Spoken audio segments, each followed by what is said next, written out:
I'm Minky Lifty Boy Kim, founder and head trainer of Han Training, and I'm here to tell you about the story of Han Training. So I didn't start Han Training because I always dreamed of opening a gym.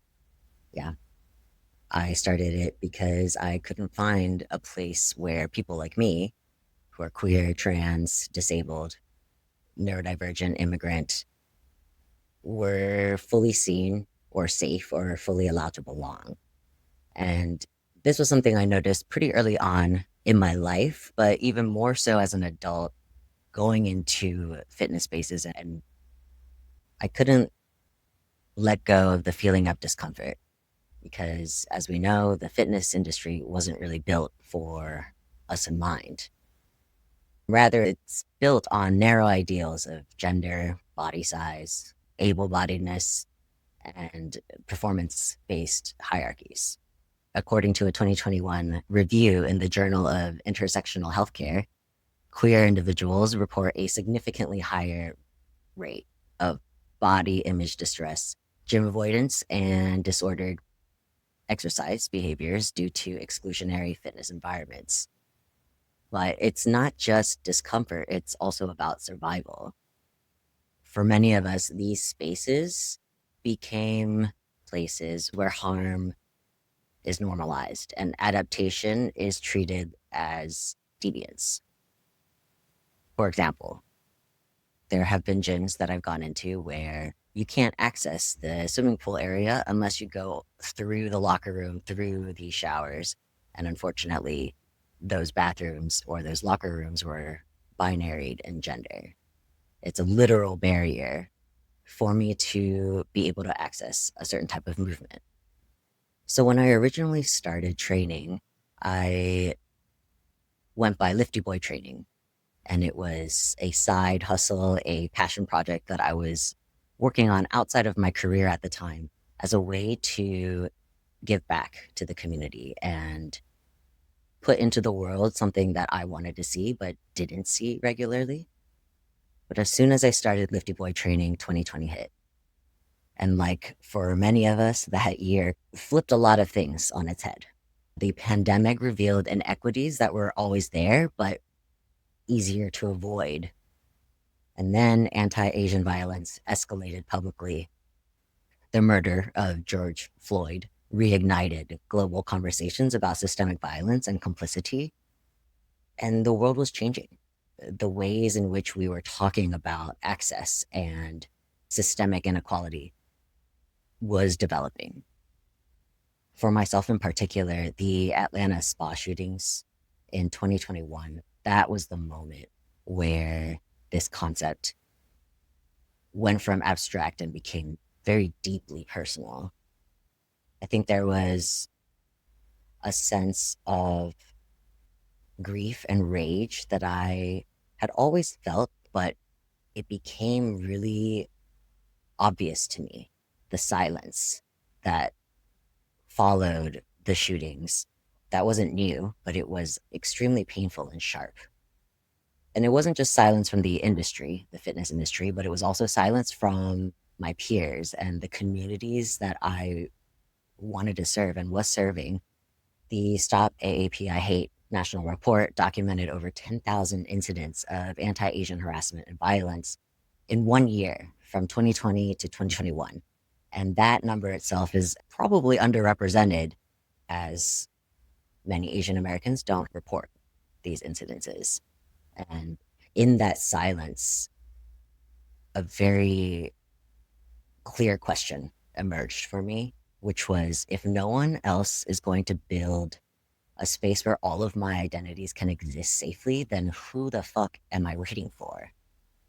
Hence, I renamed Lifty Boy Training to Han Training. And the name Han holds weight. In Korean culture, Han isn't something that translates cleanly into English. It's a concept of grief, not just grief, though, but sorrow layered with endurance and a rage that's still softened by resilience. In a sense, it's survival braided with love. Scholar Elaine Kim describes Han as both personal and collective.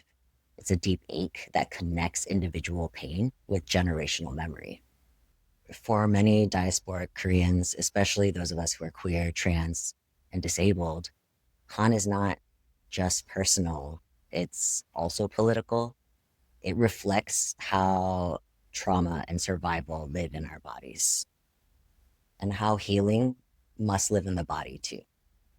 Learning about Han, it allowed me to begin the process of reconnecting with my roots and my history, something that I have had to tamp down growing up here as an immigrant. And Han is a culmination of my experience as not just a Korean person, a Korean immigrant, Korean American, but also as a queer person, a trans person, a person who experiences discrimination, not just socially, but also physically, psychologically, and communally. So Han training isn't just about fitness. It's a space where we break cycles of disembodiment, and it's a place where we focus on allowing people to come back home to themselves, because our identities and our bodies are the one thing that we have full control and rights over and should.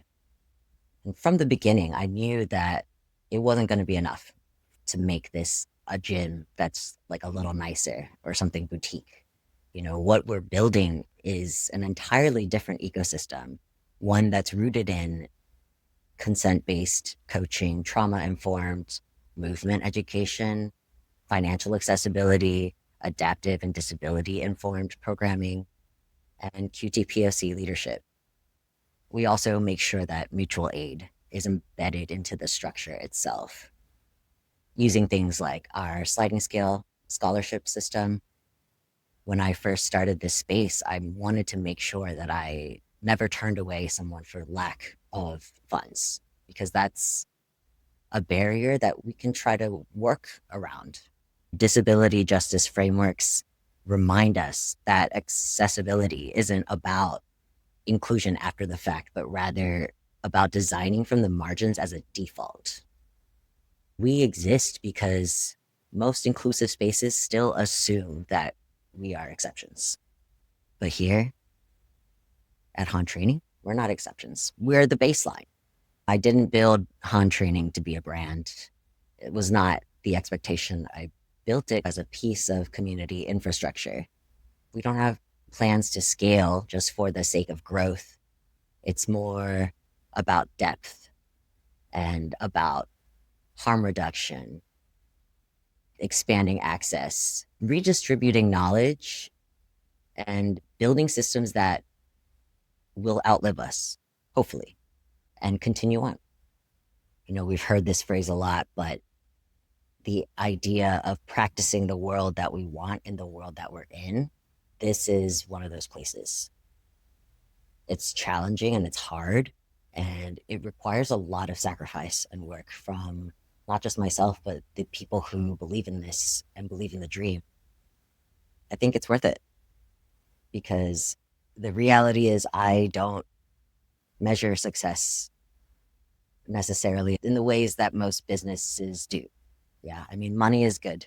Being able to survive and have financial stability is important, but more so than that, the ways in which I measure success is by recognizing how many people breathe more easily when they walk through the doors, how many disabled folks stop apologizing for their accommodation needs, and how many trans and non-binary people feel safe enough to train in their own skin, enough so that they take off their shirts or come in their go-getter outfits, and watching folks slowly but surely unlearn the shame that they were handed about their bodies. It is a slow and steady growth, but I believe that it creates sustainability for the future. And the more people who build spaces like this, the harder it becomes for the world to erase us or to continue trying to erase us. And yeah, it's not the most glamorous work. It's incredibly challenging. And there have been so many things that I've had to learn and navigate while building this space, but I wouldn't have it any other way. This place was built out of grief, but it's sustained by something bigger. The radical act of building futures where people can exist fully and heal fully in their bodies. And the more of us who build that, the more possibilities we can open. And the more we can force other people to recognize and at least acknowledge our existence. If this resonated with you, you're already part of this work. And if you want to help us further, you can support us by liking, subscribing, and joining into the conversation. So I hope you'll join us for the foreseeable future, and let's keep building. Thank you.